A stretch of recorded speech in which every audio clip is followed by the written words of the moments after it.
Hey YouTube, Rico Knows here. You guys know the deal. I'm doing this series where I talk about every single NFL draft pick from the 2024 NFL draft. So I'm going through every single team, looking at all their selections, talking about what they could have done differently and what was the fit, okay?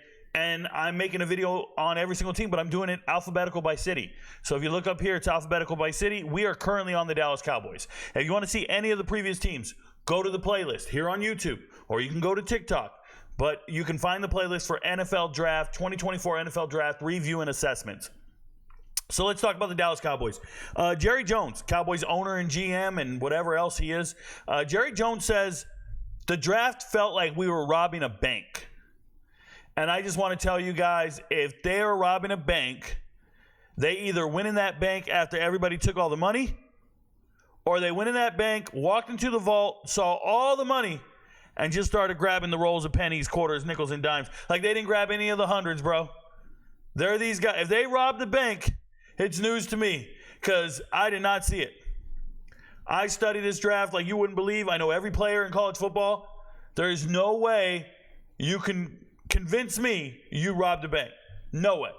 So let's talk about it. In the first round, they trade back. They were at 24. I believe they're at 24. If I go back and look at the draft, I'll know because it's wherever Arnold got drafted. Let me go look at the rounds real quick. Just double check. Yeah, they were at 24 with the Lions. They trade out. They get an extra third round pick, okay, and they trade back because they knew they wanted an offensive lineman.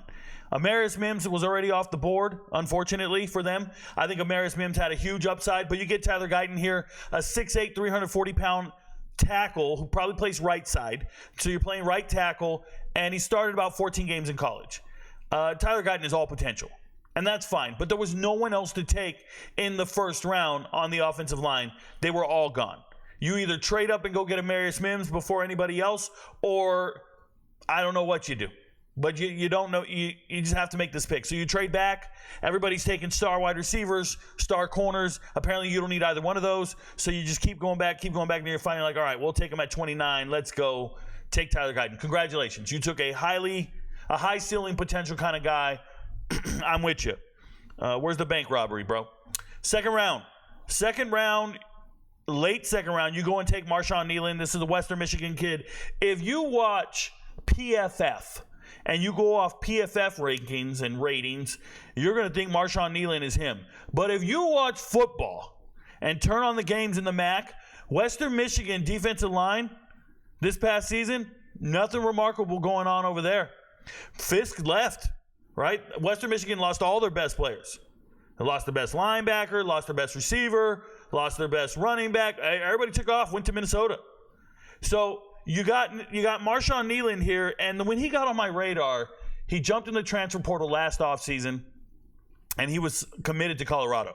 So all the kids committed to Colorado, I get a ton of messages about him, right? Rico, who are all these defensive ends? So I'm studying all of them, and they're all kind of the same. Jordan Dominic, coming over from Arkansas, former Georgia Tech kid, getting a bunch of sacks in the SEC. I'm looking at everybody's tape, and I'm like, he's just another guy. Just a jag. And magically, somewhere out there, they labeled this kid a second-round draft pick. You started seeing all these rankings coming out, and everybody's going, look at this guy. He belongs here. And I'm going, the fuck is going on? There are fourth- and fifth-round draft picks better than this guy. I didn't understand it. I think it's crazy. I don't get it. Don't get it at all. Don't get the appeal. You didn't even need an edge rusher. You really didn't. Not in the second round. You could have waited till the third or fourth round and got somebody equivalent. I promise you.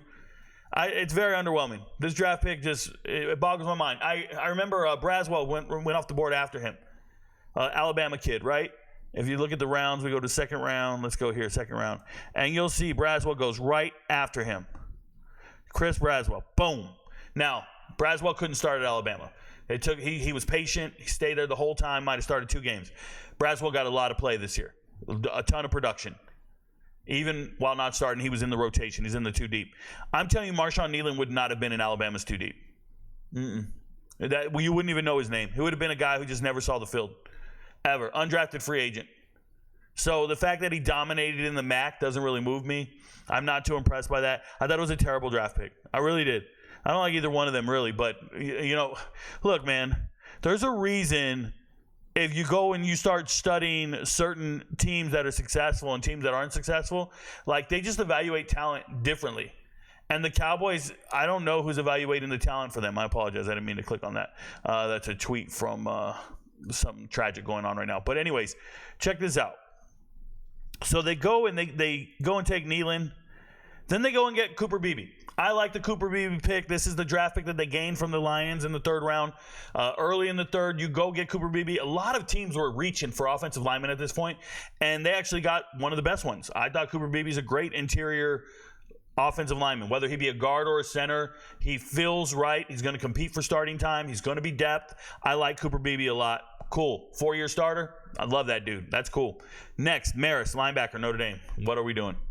Peyton Wilson was still there, and I know you don't want to get a linebacker with any injuries, but how about we don't get linebackers from Notre Dame anymore? How about we just don't do that? Linebackers from Notre Dame don't really pan out all that well, and there was other linebackers to take. There were other studs left. If you wanted a linebacker that bad, you probably should have taken one in the second round when you took Nealon's busted ass. Like, it just didn't feel good. I don't like the pick. I'm not impressed with that at all. Then you go to the fifth round, you take Kalen Carson, Wake Forest. I like corners who get interceptions. I know you're looking at corners for their numbers and all kinds of shit, but the Cowboys have really good corners. I like production. Sixth round, Micah Abraham. Ton of production out of Marshall. When I look at corners like this, 6 foot, 199 pounds, 200 pounds, oh, he's got fluid hips, he can play. I'm like, then why doesn't he get to the ball? Why is this man's whole college career, why does he have 3 more interceptions than me? Like, his college career, he just got done playing 4 years, and he's got more interceptions. He's got 3 more interceptions than me. I haven't left the crib, bro. Like, I haven't left my living room. He's only got 3 more than me. And one of them was against Norfolk.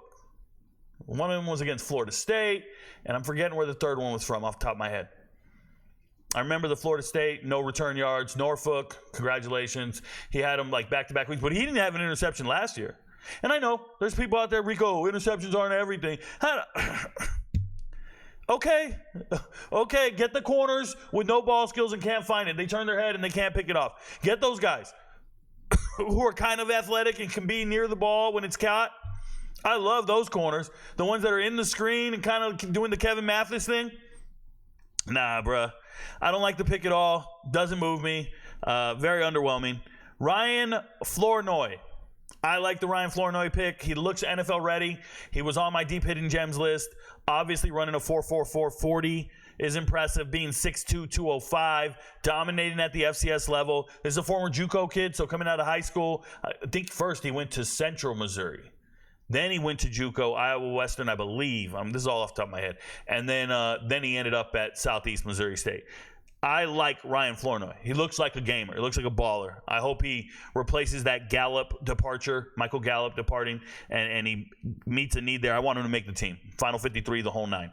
Nathan Thomas, Louisiana, 2-year starter at offensive tackle. I think it's a throwaway of a pick. I'm not too impressed with that one. And then Justin Rogers, 6'3", 350-pound defensive tackle who can just clog the middle, occupy at least 2 gaps, and make sure nobody gets up on your linebackers, right? Keeps them clean.